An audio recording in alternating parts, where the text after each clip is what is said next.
ഗോവിന്ദചാമി ജയിലിൽ മൊബൈൽ ഉപയോഗിച്ചിരുന്നതായി നിർണായക വിവരം. ജയിൽ ചാടുമെന്നത് സഹതടവുകാർക്ക് അറിയാമായിരുന്നു. ഗോവിന്ദചാമിക്കെതിരെ പൊതുമുതൽ നശിപ്പിക്കൽ നിരോധന വകുപ്പും ചുമത്തും.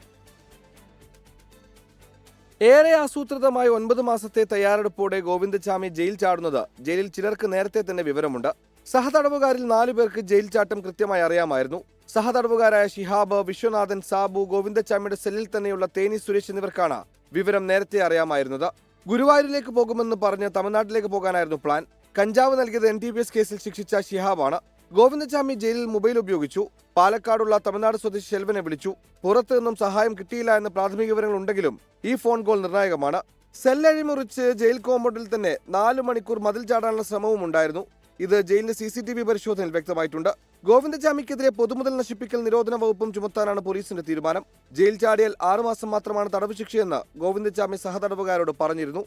കണ്ണൂർ സെൻട്രൽ ജയിലിലെ സുരക്ഷാ ഉദ്യോഗസ്ഥർ ഗുരുതരമായ വീഴ്ച വരുത്തിയതിൻ്റെ ഞെട്ടിക്കുന്ന കഥകളാണിപ്പോൾ പുറത്തു വരുന്നത്.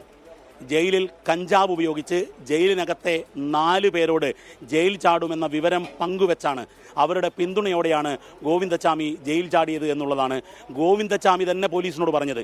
ഇക്കാര്യം പോലീസ് കൂടി സ്ഥിരീകരിക്കുമ്പോൾ ജയിൽ വകുപ്പിൻ്റെ ഗുരുതര വീഴ്ച വ്യക്തമാക്കുകയാണ്. ക്യാമറമാൻ രാജേഷ് വള്ളരികൊണ്ടിനൊപ്പം കണ്ണൂർ സെൻട്രൽ ജയിലിന് മുന്നിൽ നിന്നും ദീപക് ധർമ്മടം, 24.